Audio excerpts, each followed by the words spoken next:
शेतकरी मित्रांनो नमस्कार. कांदा व लसूण शेतीशी संबंधित काही महत्त्वाच्या बातम्या आणि महत्त्वपूर्ण माहितीसह समस्यांच्या अचूक निराकरणासाठी आम्ही आपल्यासाठी घेऊन आलो आहोत. शेतकऱ्यांचा हमसफर कांदा व लसूण समाचार. कांदा व लसूण समाचारच्या या 28व्या अंकामध्ये मी डॉक्टर राजीव काळे, वरिष्ठ शास्त्रज्ञ कृषी विस्तार, कांदा व लसूण संशोधन संचालनाच्या वतीने आपणा सर्वांचे हार्दिक स्वागत करतो. चला या अंकाची सुरुवात करूया कृषी सल्ल्याने आणि जाणून घेऊयात रांगडा कांद्याच्या उभ्या पिकाबद्दल. शेतकरी बांधवांनो, कांदा काढणीच्या 10 ते 15 दिवस आधी शेतातील सिंचन बंद करा आणि काढणीच्या 20 दिवस आधी कीटकनाशक किंवा बुरशीनाशकाची फवारणी देखील थांबवली पाहिजे. रांगडा कांद्याचे पीक लागवडीनंतर सुमारे 100 ते 110 दिवसात तयार होते. शेतात जेव्हा 50% मान पडते तेव्हा पीक काढणीसाठी तयार झाले आहे असे समजावे आणि काढणी सुरू करावी.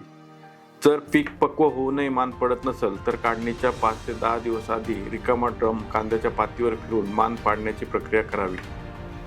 कांदा उपटल्यानंतर तो पातीसह 3 ते 4 दिवस शेतातच सुकवावा आणि कांदे अशा प्रकारे ठेवावेत की एका कांद्यावर दुसऱ्या कांद्याची पात पडेल व कांदे झाकले जातील, जेणेकरून थेट उन्हापासून त्यांचे रक्षण होईल.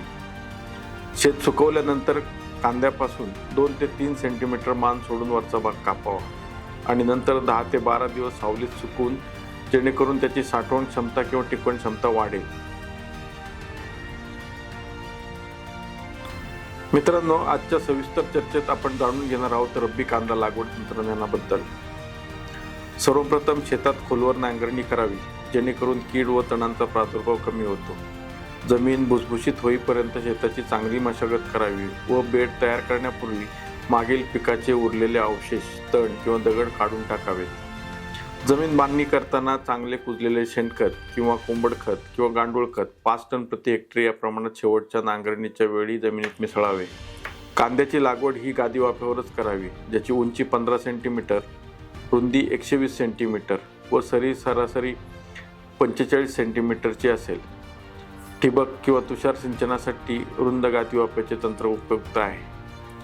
ठिबक सिंचनाच्या वापरासाठी प्रत्येक गादी वाफेवर 16 मिलीमीटर व्यासाच्या 2 इनलाईन लॅटरल 60 सेंटीमीटर अंतरावरती पसराव्यात. 2 ड्रिपरमधील अंतर हे 30 ते 35 सेंटीमीटर इतके असावे व त्याचा विसर्ग दर हा 4 लिटर प्रति तास असावा. तुषार सिंचनामध्ये 2 लॅटरलमधील अंतर हे 6 मीटर इतके असून त्याचा विसर्ग दर 135 लिटर प्रति तास इतका असावा. रासायनिक खतांमध्ये 20 किलो नत्र, 40 किलो स्फुरद, 60 किलो पालाश प्रति हेक्टर या प्रमाणात शेवटच्या नांगरणीच्या वेळीस जमिनीत मिसळावे. तसेच पुनर्लागवडीच्या 15व्या, 30व्या तसेच 45व्या दिवशी उर्वरित नत्राची 26.7 किलो मात्रा प्रति हेक्टरी या प्रमाणात द्यावी. कांद्याच्या दर्जेदार उत्पादनासाठी 30 किलो गंधक प्रति हेक्टरी वापरणे गरजेचे आहे. लागवडीच्या वेळेसच याचा वापर करणे गरजेचं आहे. कांदा पिकात तणाचा बंदोबस्त करणे उत्तम उत्पादनासाठी गरजेचे आहे.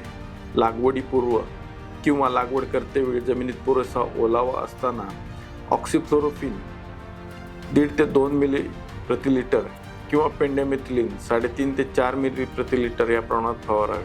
लागवडीनंतर 40 ते 60 दिवसांनी एक हात खुरपणी करावी.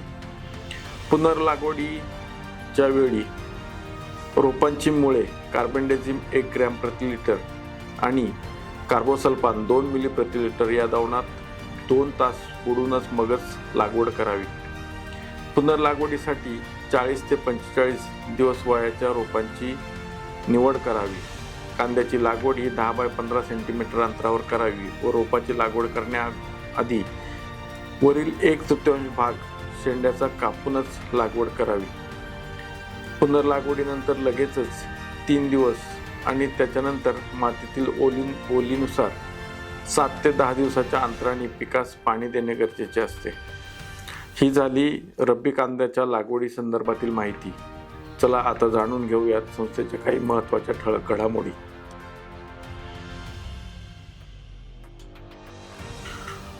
2 ऑगस्ट 2025 रोजी कांदा आणि लसूण संशोधन संचालनालयात पंतप्रधान किसान सन्मान निधी योजनेअंतर्गत देशभरातील 9,70,00,000हून अधिक शेतकऱ्यांच्या खात्यात 20वा हप्ता 20,000 500 कोटींची रक्कम माननीय पंतप्रधानांच्या हस्तेच हस्तांतरित करण्यात आली। या प्रसंगी कांदा आणि लसूण संशोधन संचालनालयाच्या एका विशेष कार्यक्रमाचे आयोजन करण्यात आले, ज्यामध्ये मोठ्या संख्येने शेतकऱ्यांनी सहभाग घेतला। कार्यक्रमादरम्यान संस्थेद्वारे विकसित केलेल्या उच्च दर्जाच्या सुधारित बियाण्यांचे वितरण प्रमुख पाहुणे आमदार श्री बाबाजी रामचंद्र काळे यांच्या हस्ते करण्यात आले। हा उपक्रम शेतकऱ्यांना आर्थिकदृष्ट्या सक्षम करण्यासोबतच प्रगत तंत्रज्ञान आणि बीज संसाधनांच्या माध्यमातून त्याची उत्पादकता वाढवण्यास मदतनीस ठरेल। 7 ऑगस्ट 2025 रोजी संस्थेत कांदा धोरण समितीची 3री बैठक आयोजित करण्यात आली होती। या बैठकीला समितीचे अध्यक्ष श्री पाशा पटेल हे उपस्थित होते।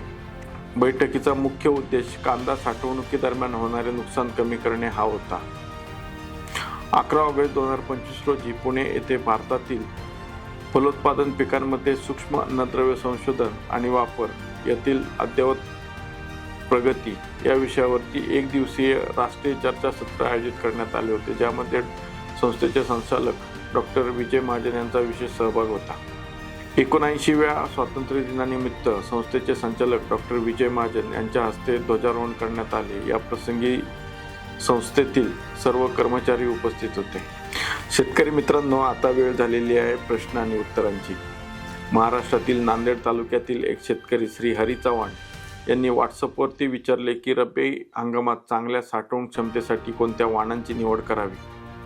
तर शेतकरी मित्रांनो, कांदा आणि लसूण संशोधन संचालनालयाने रब्बी हंगामासाठी लाल आणि पांढऱ्या रंगाचे 6 सुधारित वाण विकसित केलेले आहे। यामध्ये लाल रंगाचे वाण 5 आहेत आणि 1 पांढऱ्या रंगाचा वाण समाविष्ट आहे। चला या वाणांबद्दल सविस्तर जाणून घेऊयात। यामध्ये भीमा किरण हा वाण रब्बी हंगामासाठी चांगले उत्पादनक्षम वाण आहे। साधारणपणे 28 ते 32 टन प्रति हेक्टरी सरासरी उत्पादन या वाणातून मिळते। हा वाण 125 ते 130 दिवसात परिपक्व होतो, एकसारखी मान पडते आणि 5 ते 6 महिन्यांपर्यंत याची चांगली साठवणूक क्षमता आहे। यानंतर भीमाशक्ती हा आकर्षक लाल रंगाचा वाण आहे, ज्याचे उत्पादन रब्बी आणि रांगडा हंगामात सुद्धा घेता येते। हे 125 ते 130 दिवसात परिपक्व होणारा वाण आहे।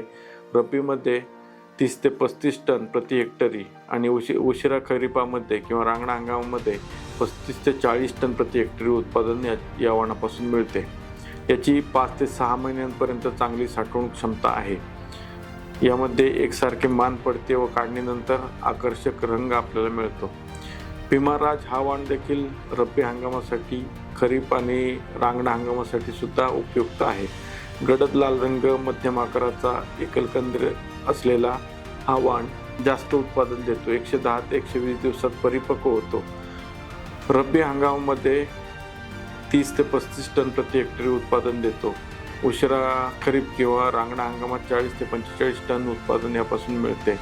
तसेच खरीपात सुद्धा याची लागवड करून 20 ते 25 टनापर्यंत उत्पादन प्रति हेक्टरी मिळू शकते।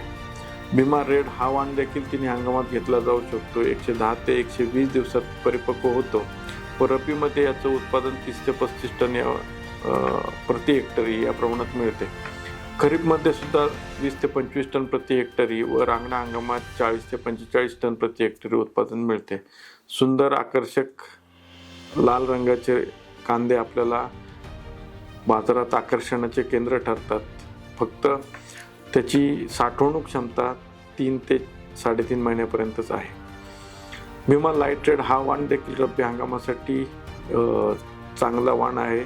115 ते 120 दिवसात हा परिपक्व होतो आणि त्याचे उत्पादन 30 ते 35 टन प्रति हेक्टरी आपल्याला सरासरी मिळते। फिकट लाल रंगाचे कंद आपल्याला या वाणापासून मिळतात।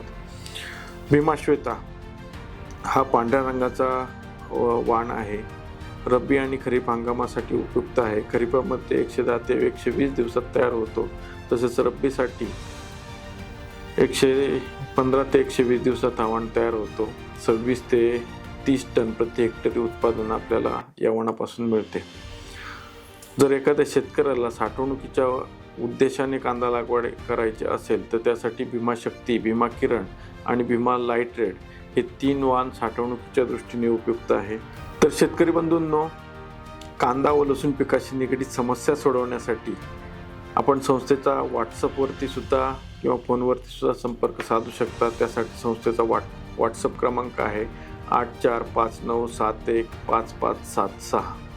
संस्थेच्या यूट्यूब चॅनलला सबस्क्राईब करायला विसरू नका. या अंकामध्ये इथेच थांबूया. पुन्हा भेटूयात नवीन अंकात, नवीन तंत्रज्ञान, नवीन घडामोडी तसेच तुमच्या समस्यांचे समाधान घेऊन. तोपर्यंत नमस्कार. जय किसान, जय विज्ञान.